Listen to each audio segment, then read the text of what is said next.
Thank you very much.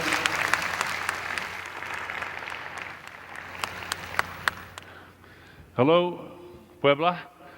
I apologize for not speaking Spanish, but I particularly want to say hello to the scholarships students, and I'm really giving you this talk. This is mainly to you. I'm going to be talking about consciousness, and I think the only mistake I know in the program, spelled in the English language, said my title was conscience, not consciousness. And I think this is a useful mistake. This is one of those mistakes that actually helps us understand something. It's not a bug, it's a feature. Because there is a very strong relationship between consciousness, meaning the fellow that you see up here, what's in his thought balloon, and conscience in the sense of what's right and wrong and your sense of moral responsibility. And so the fact that the Spanish language has one word where we have two is actually, it's an insightful thing. It reminds us of the strong relationship between consciousness and morality in the end. Going backwards, sorry. There we go. This is a more elaborate thought balloon, and I won't spend any time on it. It's too small for you to read anyway. The man is looking at the painting by Braque, and he's recognizing the painter, and this is showing you his stream of consciousness. If we understood what's going on in the man's head that makes this wonderful metaphorical statement so vividly true, then we would have a good theory of consciousness. It's not just words, there's shapes and colors and sounds and smells and all the rest. Now, René Descartes in the 17th century was the thinker who first got us thinking about this, and he put forward a remarkable view. He said, only we human beings, no other animals, have an immaterial thinking thing, a res cogitans, or what the church would call an immortal soul. He said animals do not have souls. Animals are just robots. In fact, his contemporary Arnaud said, do you mean, Descartes, that when the light bounces off a wolf's head into a sheep's eye and the sheep flees, that's just mechanical? There's just a mechanical story that explains that competence? And Descartes said, yes, it's amazing what you can do with machinery, and sheep are very competent robots indeed. Now, our immortal soul, according to the church, gives us the powers that are required for morality. That's the connection with consciousness. And I'm going to say that Descartes was almost right. He was deeply wrong, but he was almost right. Here is Descartes' own picture, although I've doctored it up, of his view called Cartesian Dualism. The light bounces off the arrow into the person's eyes, where it tugs on the nerves, and this causes vibrations in the cerebrospinal fluid, in the ventricles, and that causes the pineal gland, the one little, it's about the size of a pea in the middle of your brain, to vibrate, and that's the fax machine to the soul. The soul is not the mind, it is distinct from the mind, it is immaterial, and that causes the person to see the arrow. You can see the little arrow in the thought balloon. Then if the person decides to point at the arrow, another miracle happens and gets the muscles to contract, and the hand comes up and points. That's Descartes' diagram, somewhat enlarged by me. Now this is just plain false. And even in Descartes' day, he realized there were grave problems with this interaction between the material and the immaterial. So what was Descartes right about? He's right that sheep are competent robots, but so are we.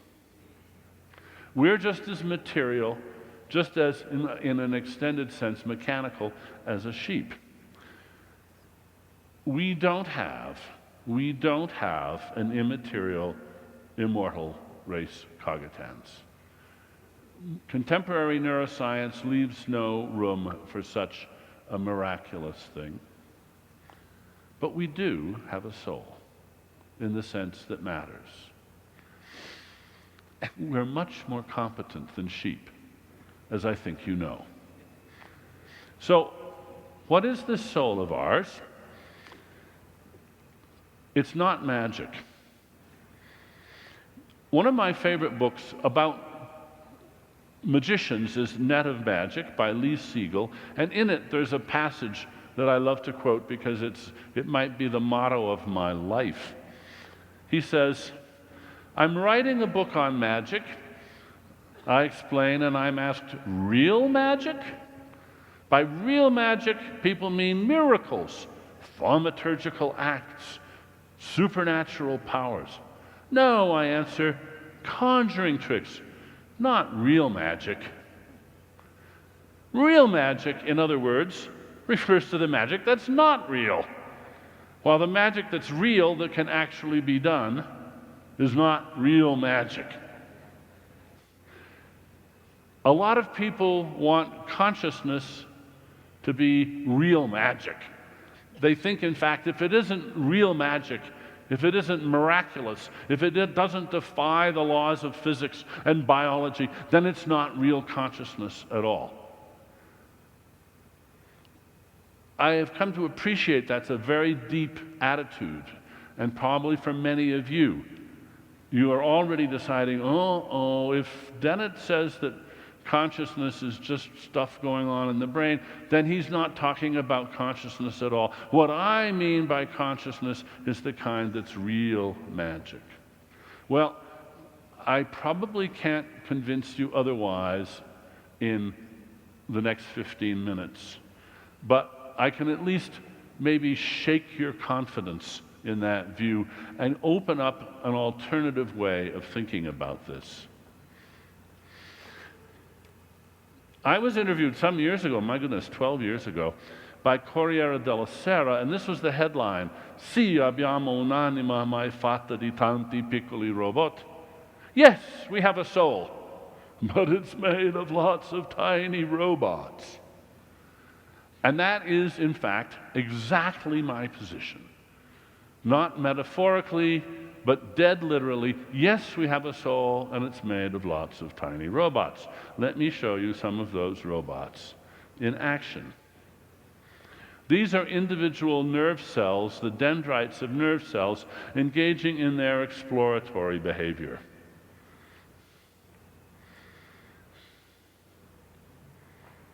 You heard from Ronolfo Romo yesterday about neurons. I'm showing you a few little video slides of neurons actually reaching out and trying to make up decisions really about what to be fastened to, how to wire up. Neurons are actually quite active. We're made of billions, hundreds of billions of cells, actually trillions, 100 trillion cells roughly. They don't have free will. They're just stupid little cells.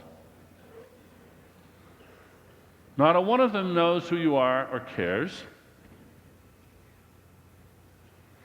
But we know, and we care. That's the difference between us and the parts of which we're made. It may seem impossible that you could make a thing with free will and consciousness out of parts that don't have free will and don't have consciousness. But if you think a little bit more carefully, you'll realize, no, it's got to be that way. In the same way that living things can be made of non-living materials. In the bottom, it's all just proteins. They're not alive. It's all just amino acids. They're not alive.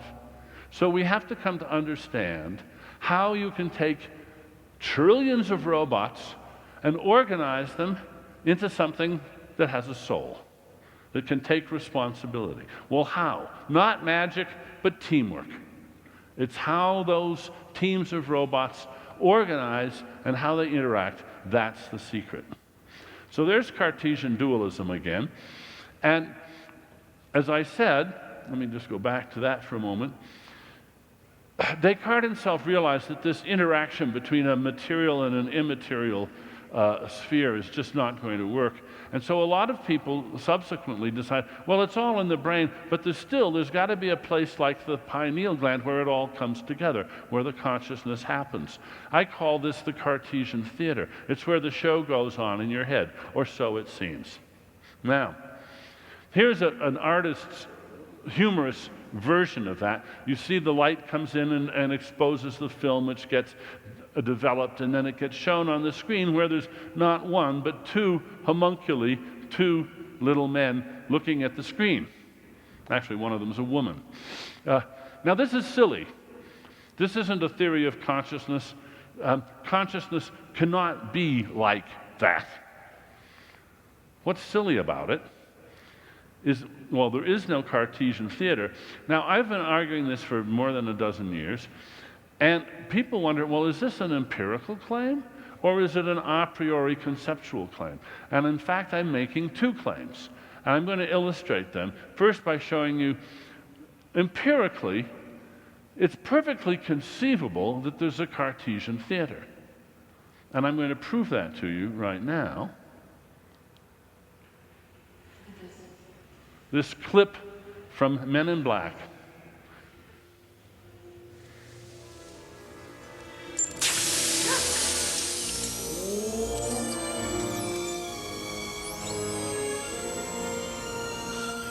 There's the Cartesian Theater.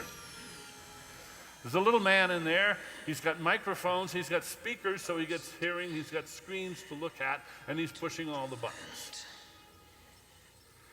That's not what we find when we look inside.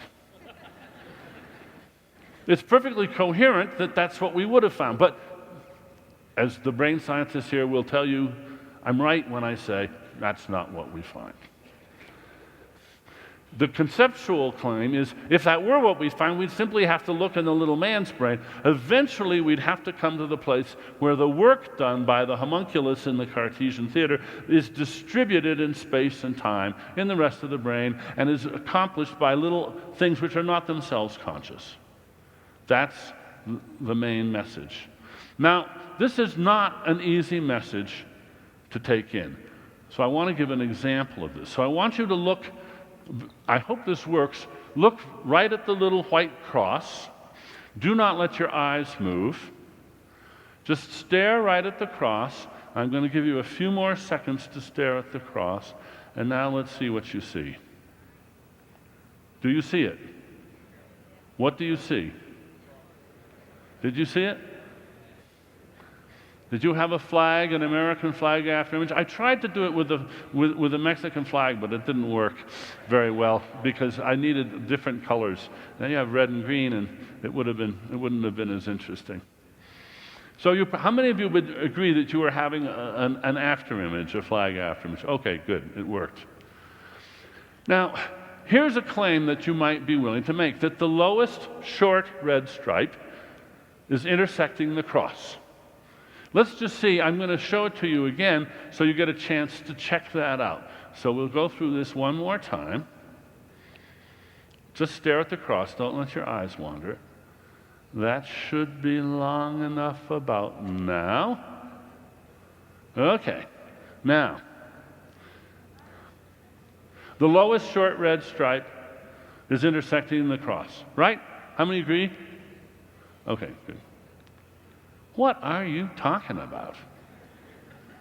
Something real, it would seem, and something red. Where is that real red thing? Is it in the brain? No. It's not on the screen, and it's not in the brain. Yesterday, Ranulfo Romo showed you an image. I'm going to show you the back version of that image. And you see the artist here has drawn the image of excitation on the back, on the occipital cortex here. And you can see it's upside down and distorted. And you see that the artist has put the lips in red because red lipstick is what the woman has who's out being seen. But that's an artist's license. It's not red in there on the cortex. It wouldn't do any good if it were, because there's nobody looking and it's too dark in there. So it's not red, it just signals red. It signals red. Those neurons are sending the message, it's red, it's red, it's red, to the rest of the system. Now, Leibniz's law of identity, and here's the only philosophy in this talk, is that if A is B, then whatever is true of A is true about B. So, in other words, if nothing in your brain is that red stripe, then if nothing in your brain is red, then that red stripe is nothing in your brain. And the red stripe is also not out in the world. So what we have to admit is, although you are conscious of a red stripe, there's no red stripe that you are conscious of. Nowhere. It only seems to you that there's a red stripe that you're seeing. How can that be? Let's try another example. I wonder if this will work in this audience. Oh, it's a little bit squished. How many of you see rotating? When you get rotating? Yeah, there seems to be some gears sort of moving. Okay. Now, the shapes seem to be rotating, right? But nothing is rotating in your brain. Nothing is rotating in your brain. There are, however, cells in your brain that are specialized for motion, that are turned on. They are sending their little signals saying motion here, motion here. And this is interpreted as rotating.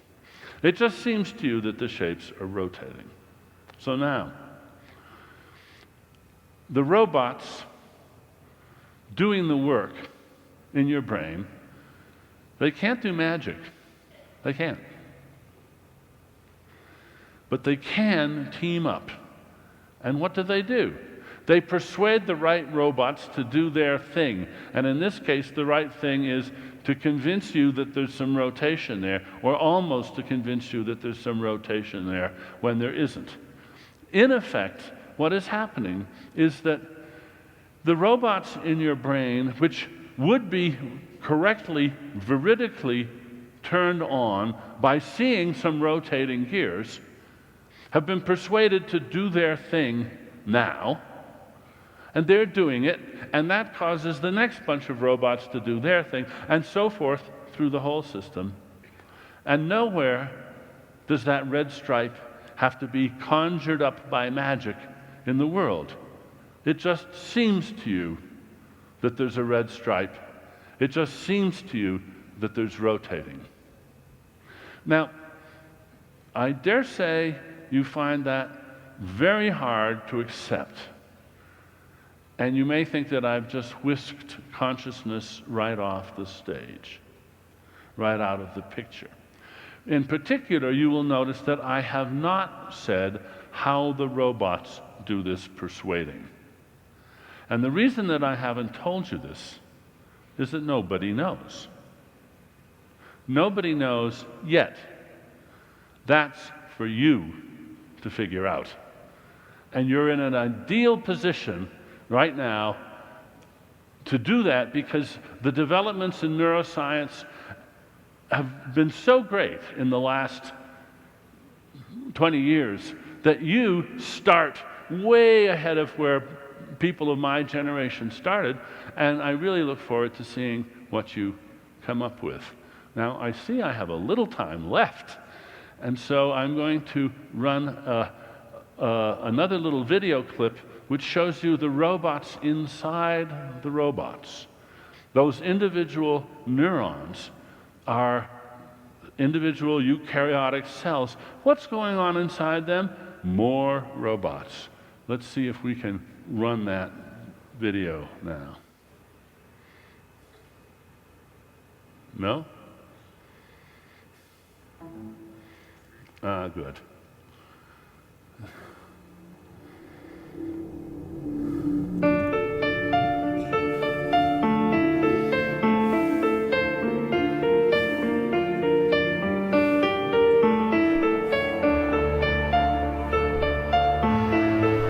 This is what's going on inside every cell in your body.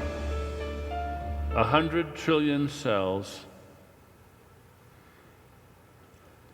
Has it stopped? Can we run it?